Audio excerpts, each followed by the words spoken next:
Bhaskar YouTube ಚಾನಲ್ಗೆ ಸ್ವಾಗತ. ನಾನು ತಿಪಟೂರಿನಿಂದ ಶುಭಾ ವಿಶ್ವಕರ್ಮ.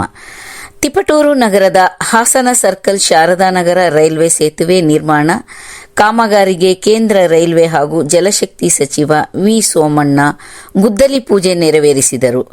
ಭೂಮಿ ಪೂಜೆ ನೆರವೇರಿಸಿ ಮಾತನಾಡಿದ ಅವರು, ಪ್ರಧಾನಮಂತ್ರಿ ನರೇಂದ್ರ ಮೋದಿಯವರ ಮಾರ್ಗದರ್ಶನದಲ್ಲಿ ಸಮಗ್ರ ತುಮಕೂರು ಜಿಲ್ಲೆಯ ಅಭಿವೃದ್ಧಿಗೆ ಶ್ರಮಿಸುತ್ತೇನೆ.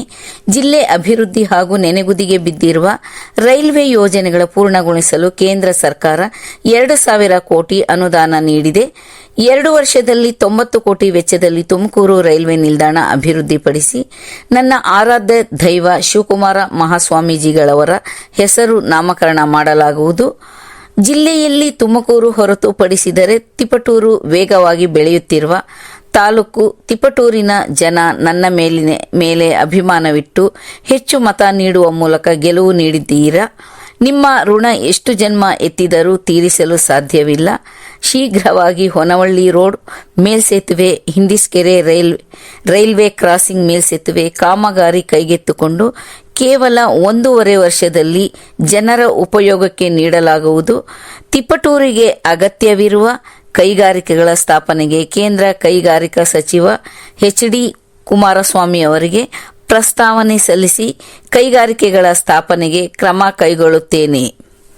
ತಿಪಟೂರು ದುದ್ದ ರೈಲ್ವೆ ಮಾರ್ಗಕ್ಕೆ ಸರ್ವೆ ಮಾಡಲು ಅಧಿಕಾರಿಗಳಿಗೆ ಸೂಚಿಸಿದ್ದೇನೆ. ಬೆಂಗಳೂರು ತುಮಕೂರು ನೆಲಮಂಗಲ ರಸ್ತೆಯಲ್ಲಿ ವರ್ಷದಲ್ಲೇ ಸುಮಾರು 290 ಜನ ಅಪಘಾತದಲ್ಲಿ ಸಾವನ್ನಪ್ಪಿದರು. ನಾನು ಇದೇ ಹೈವೇಯಲ್ಲಿ ಸಂಚಾರ ಮಾಡುವಾಗ ಅಪಘಾತದಲ್ಲಿ ದಂಪತಿಗಳು ಸಾವನ್ನಪ್ಪಿದ್ದನ್ನು ಕಣ್ಣಾರೆ ಕಂಡು ತಕ್ಷಣ ಕೇಂದ್ರ ಹೆದ್ದಾರಿ ಸಚಿವರಾದ ನಿತಿನ್ ಗಡ್ಕರಿ ಅವರಿಗೆ ಮಾತನಾಡಿ 6 ಪಥದ ರಸ್ತೆ ಮಂಜೂರು ಮಾಡಿದ್ದೇನೆ. ಹಾಸನ ತಿಪಟೂರು ಹಿರಿಯೂರು ಮಾರ್ಗದ ಗ್ರೀನ್ ಕಾರಿಡಾರ್ ಹೈವೇ ಯೋಜನೆ ಮಂಜೂರಾಗಿದ್ದು ಶೀಘ್ರದಲ್ಲೇ ಟೆಂಡರ್ ಕರೆಯಲಾಗುವುದು. ಹಾಸನ ಅರಸೀಕೆರೆ ತಿಪಟೂರು ಮೆಮೊ ರೈಲು ಹಾಗೂ ತುಮಕೂರು ತಿಪಟೂರು ಮೆಮೊ ರೈಲು ಓಡಿಸುವ ಬಗ್ಗೆ ಅಧಿಕಾರಿಗಳು ಪರಿಶೀಲನೆ ನಡೆಸುತ್ತಿದ್ದು ಶೀಘ್ರದಲ್ಲಿಯೇ ಈ ರೈಲುಗಳು ನಿಮ್ಮ ಸೇವೆಗೆ ಲಭ್ಯವಾಗಲಿವೆ. ತಿಪಟೂರು ಶಾರದಾನಗರ ರೈಲ್ವೆ ಮೇಲ್ಸೇತುವೆ ಕಾಮಗಾರಿ 15 ತಿಂಗಳಲ್ಲಿ ಪೂರ್ಣಗೊಳ್ಳಲಿದೆ. ನಮ್ಮ ಸರ್ಕಾರದಲ್ಲಿ ವೆಂಕಟಸೀನನ ಲೆಕ್ಕಗಳಿಗೆ ಅವಕಾಶವಿಲ್ಲ. ಪಾರದರ್ಶಕವಾಗಿ ಯಾರು ಗುಣಮಟ್ಟದ ಕಾಮಗಾರಿ ನಿರ್ವಹಿಸುತ್ತಾರೋ ಅವರಿಗೆ ಬಿಲ್ ನೀಡುತ್ತೇವೆ. ನಾನು ಯಾವಾಗಲೂ ಪಕ್ಷಾತೀತವಾಗಿ ಕೆಲಸ ಮಾಡುತ್ತೇನೆ. ಚುನಾವಣೆ ವೇಳೆಯಲ್ಲಿ ಮಾತ್ರ ರಾಜಕೀಯ, ನಂತರ ಏನಾದರೂ ಅಭಿವೃದ್ಧಿಗೆ ಮಾತ್ರ ಆದ್ಯತೆ ನೀಡುತ್ತೇನೆ. ತಿಪಟೂರು ಶಾಸಕ ಕೆ. ಷಡಾಕ್ಷರಿಯವರೇ ತಡವಾಗಿ ಆಹ್ವಾನ ತಲುಪಿಸಿರುವ ಬಗ್ಗೆ ಮಾಹಿತಿ ಇದ್ದು ಅವರ ಕ್ಷಮೆ ಕೋರುತ್ತೇನೆ. ನಾನು ಷಡಾಕ್ಷರಿ ಸ್ನೇಹಿತರು, ರಾಜಕೀಯವೇ ವಿನಃ ಬೇರೆ ಅಭಿವೃದ್ಧಿಯ ವಿಚಾರದಲ್ಲಿ ನಾವೆಲ್ಲ ಒಂದೇ ಎಂದು ತಿಳಿಸಿದರು.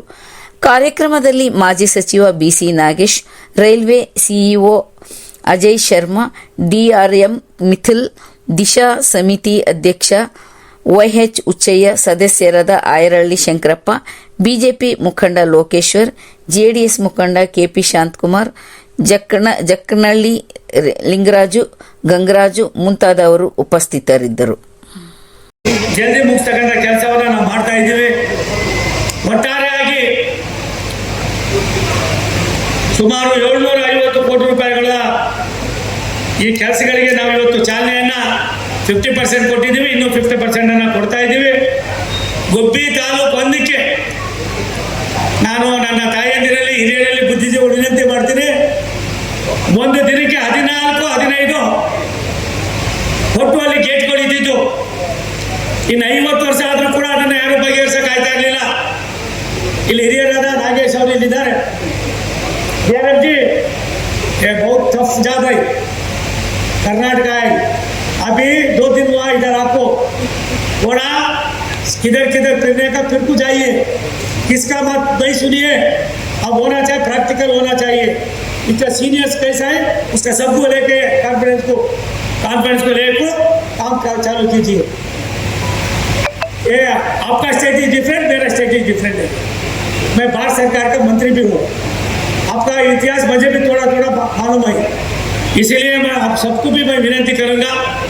आपका टीम बहुत अच्छा टीम है. इधर हमारा सीएओ है ना 24/7 काम करता है.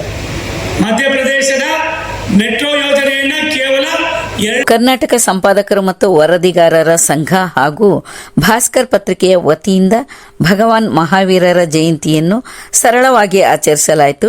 ಈ ಸಂದರ್ಭದಲ್ಲಿ ಭಾಸ್ಕರ್ ಪತ್ರಿಕೆ ಮತ್ತು ಯೂಟ್ಯೂಬ್ ಚಾನೆಲ್ನ ಸಂಪಾದಕರಾದ ಡಾಕ್ಟರ್ ಭಾಸ್ಕರ್, ರೈತಕವಿ ಡಾಕ್ಟರ್ ಶಂಕರಪ್ಪ ಬಳೆಕಟ್ಟೆ, ಕರ್ನಾಟಕ ದಲಿತ ಸಂಘರ್ಷ ಸಮಿತಿಯ ತಾಲೂಕು ಅಧ್ಯಕ್ಷರು ಮತ್ತು ಪತ್ರಕರ್ತರಾದ ಟಿ ರಾಜು ಬೆಣ್ಣೆನಳ್ಳಿ, ಮಂಜು ಗುರುಗದಳ್ಳಿ, ಪತ್ರಕರ್ತರಾದ ಹಾಲ್ಕುರ್ಕೆ ಮಂಜು ಹಾಗೂ ಪತ್ರಕರ್ತರಾದ ಮನು, ಕಾರ್ಮಿಕ ಘಟಕದ ತಾಲೂಕು ಅಧ್ಯಕ್ಷರಾದ ಚಂದ್ರಶೇಖರ್ ಬಳವನೆರಳು, ಶಶಿಕಿರಣ್ ಇನ್ನೂ ಮುಂತಾದವರು ಸೇರಿ ಭಗವಾನ್ ಮಹಾವೀರರಿಗೆ ಪುಷ್ಪ ನಮನವನ್ನು ಸಲ್ಲಿಸುವುದರ ಮುಖಾಂತರ ಕಾರ್ಯಕ್ರಮವನ್ನು ಆಚರಿಸಿದರು. ಇಂದು ನಮ್ಮ ಭಾಸ್ಕರ್ ಪತ್ರಿಕಾ ಬಳಗದ ವತಿಯಿಂದ ತೀರ್ಥಂಕರರಾದಂತಹ ಮಹಾವೀರ ಜಯಂತಿಯನ್ನು ಒಂದು ಸರಳವಾಗಿ ಆಚರಿಸಬೇಕು ಅಂತೇಳಿ ನಾವೆಲ್ಲರೂ ಈ ಒಂದು ಭಾಸ್ಕರ್ ಪತ್ರಿಕಾ ಬಳಗದಿಂದ ಹಮ್ಮಿಕೊಂಡಿದ್ದೇವೆ. ಈ ಒಂದು ಕಾರ್ಯಕ್ರಮಕ್ಕೆ ನಮ್ಮ ಹಿರಿಯರು ಹಾಗೂ ಮಾರ್ಗದರ್ಶಕರಾದಂಥ ಭಾಸ್ಕರನವರಿಗೆ ನಿಮ್ಮೆಲ್ಲರ ಪರವಾಗಿ ಹೃತ್ಪೂರ್ವಕವಾದಂತಹ ಸ್ವಾಗತವನ್ನು ಬಯಸ್ತೇನೆ. ಹಾಗೂ ನಮ್ಮ ಇನ್ನೊಬ್ಬರು ನಿರ್ದೇಶಕರಾದಂತಹ ಬೆಳ್ಳಗಲಿ ರಾಜು ಅವರು ಸಹ ಈ ಒಂದು ಕಾರ್ಯಕ್ರಮಕ್ಕೆ ಬಂದವರು, ಅವ್ರಿಗೂ ಸಹ ಹೃತ್ಪೂರ್ವಕವಾದಂತಹ ಸ್ವಾಗತವನ್ನು ಬಯಸ್ತೇನೆ. ಹಾಗೂ ನಮ್ಮ ಪತ್ರಕರ್ತರು ಹಾಗೂ ಸಿಒ ಅವರಾದಂತಹ ಮನೋಹರ್ ಅವರು ಒಂದು ಜಯಂತಿಗೆ ಆಗಮಿಸಿದ್ದಾರೆ, ಅವ್ರಿಗೂ ಸಹ ಹೃತ್ಪೂರ್ವಕವಾದ ಸ್ವಾಗತಿಸ್ತೇನೆ. ಹಾಗೂ ನಮ್ಮ ಮಂಜುನಾಥ್ ಸರ್ ಅವರು ಸಹ ಪತ್ರಕರ್ತರ ಮಿತ್ರರು ಹಾಗೂ ಯುವ ಉತ್ಸಾಹಿಗಳು, ಅವರು ಸಹ ಈ ಒಂದು ಕಾರ್ಯಕ್ರಮಕ್ಕೆ ಬಂದವರು. ಹಾಗೆ ನಮ್ಮ ಇನ್ನೊಬ್ಬ ಪತ್ರಕರ್ತರ ಮಿತ್ರ ಅಂತ ಗುರುದಳ್ಳಿ ಮಂಜು ಸರ್ ಅವರು ಸಹ ಈಗ ಒಂದು ಕಾರ್ಯಕ್ರಮಕ್ಕೆ ಬಂದು ವಿಡಿಯೋ ಚಿತ್ರೀಕರಣವನ್ನು ಮಾಡಿಕೊಡ್ತಾ ಇದ್ದಾರೆ. ಮತ್ತು ನಮ್ಮ ಚಂದ್ರಶೇಖರ್ ಸರ್ ಅವರು ಕಾರ್ಮಿಕ ಸಂಘದ ಅಧ್ಯಕ್ಷರು, ಅವರು ಸಹ ಈ ಒಂದು ಕಾರ್ಯಕ್ರಮಕ್ಕೆ ಬಂದಿದ್ದಾರೆ. ಈ ಒಂದು ಜಯಂತಿಯನ್ನು ಸರಳವಾಗಿ ಆಚರಣೆಗೆ ಬಂದಿದ್ದಾರೆ, ಅವ್ರಿಗೂ ಸಹ ಹೃತ್ಪೂರ್ವಕವಾದ ಸ್ವಾಗತವನ್ನು ಬಯಸ್ತೇನೆ. ಹಾಗೂ ನಮ್ಮ ಎಲ್ಲ ಶಶಿಕಿರಣ್ ಅವರು ಸಹ ನಮ್ಮ ಈ ಒಂದು ಪತ್ರಕರ್ತ ಒಂದು ಕಾರ್ಯಕ್ರಮಕ್ಕೆ ಬಂದಿದ್ದಾರೆ, ಅವ್ರಿಗೂ ಸಹ ಹೃತ್ಪೂರ್ವಕವಾದ ಸ್ವಾಗತವನ್ನು ಬಯಸ್ತಾ ಈ ಒಂದು ಮಹಾವೀರರು ಸುಮಾರು 1599 ಕ್ರಿಸ್ತಪೂರ್ವ ಇವತ್ತೇನು ಬಿಹಾರದಲ್ಲಿ ಮಹಾರಾಜರಾಗಿ ತಿಳಿಸಿ ಸುಮಾರು ವರ್ಷಗಳಿಂದ ಈ ಒಂದು ಮಹಾವೀರರ ಒಂದು ತತ್ವ ಆದರ್ಶಗಳನ್ನು, ಅಹಿಂಸಾ ತತ್ವ ಆದರ್ಶಗಳನ್ನು ಪಾಲನೆ ಮಾಡಿಕೊಂಡು ಇಡೀ ಜಗತ್ತಿಗೆ ಇವತ್ತು ಹೆಸರಾಗಿರ್ತಕ್ಕಂತಹ ಒಬ್ಬ ಮಹಾನ್ ವ್ಯಕ್ತಿ. ಇಂಥ ವ್ಯಕ್ತಿಯ ಜಯಂತಿಯನ್ನು ನಾವು ಆಚರಣೆ ಮಾಡ್ತಕ್ಕಂಥದ್ದು ಒಂದು ಪುಣ್ಯ ಅಂತ ಭಾವಿಸ್ತೀವಿ.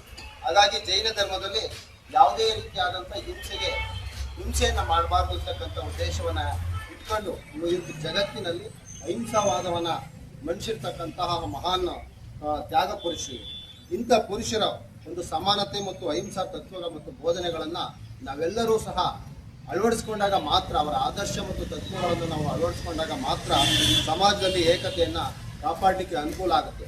ಹಾಗಾಗಿ ಇವತ್ತು ಜಗತ್ತಿನಾದ್ಯಂತ ಮಹಾವೀರ ಜಯಂತಿಯನ್ನು ಎಲ್ಲರೂ ಸಹ ಆಚರಿಸ್ತಾ ಇದ್ದೀವಿ.